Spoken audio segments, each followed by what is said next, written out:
Bonjour, Frédéric Janvier, expert comptable. Nous parlons aujourd'hui de la demande de crédit auprès de votre banque. Donc, pour obtenir un crédit auprès de sa banque, il faut d'abord obtenir la confiance de votre banquier. Donc, comment on obtient la confiance de son banquier? Soit c'est une entrée en relation et à ce moment-là, il va falloir présenter tout son pédigré, entre guillemets, c'est-à-dire montrer ce que l'on a fait, notre réussite et éventuellement aussi nos échecs, puisque de toute façon le banquier en général le saura. Vous allez présenter toute votre famille, tout l'environnement sur lequel vous allez travailler, de manière à lui montrer que vous connaissez parfaitement le métier que vous allez aborder. Si vous êtes déjà client dans la banque, il va falloir la rassurer également avec une relation de confiance qui se met en place par la fourniture régulière d'informations concernant votre entreprise à votre banquier. Donc vous allez lui tenir informé des contrats que vous signez, vous allez le tenir informé de votre chiffre d'affaires. Une fois par an, vous allez lui montrer votre bilan, vos comptes annuels, les prévisions que vous avez sur votre entreprise. Donc tout cela est fait pour la rassurer, pour lui donner confiance, et au moment où vous allez faire une demande de crédit, ce sera beaucoup plus facile à obtenir puisque le banquier vous connaît, alors que c'est quelqu'un qu'elle ne connaît pas, il devra effectivement d'abord créer la confiance avant de faire un financement.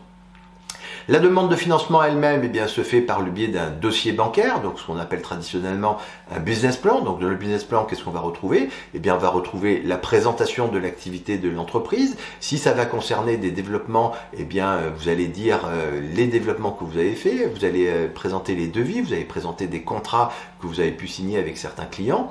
Vous allez rassurer au maximum toujours votre banquier sur le fait que votre dossier est viable.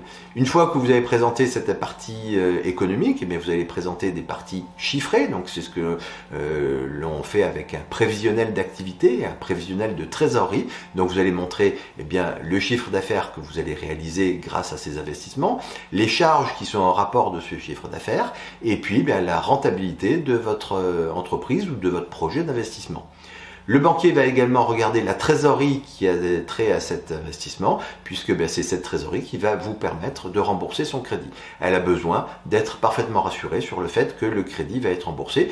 Pourquoi cette assurance? Parce que le banquier vous prête de l'argent, mais ce n'est pas son argent, c'est l'argent que d'autres entreprises ou d'autres particuliers lui ont laissé et qu'elle va pouvoir vous reprêter pour faire son bénéfice. Donc elle fait très attention parce qu'effectivement, si vous ne remboursez pas, il lui manque de rentabilité et d'autre part, elle doit rembourser ses prêteurs.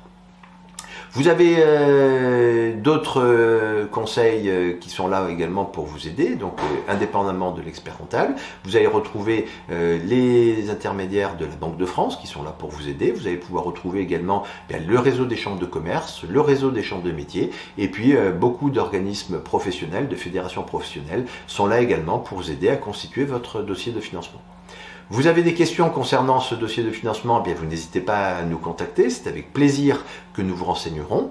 Vous avez apprécié cette vidéo, vous la likez, vous la partagez très largement autour de vous auprès des chefs d'entreprise qui pourraient en avoir besoin. Et pour ne manquer aucune actualité, vous n'hésitez pas à vous abonner. À très vite, au revoir.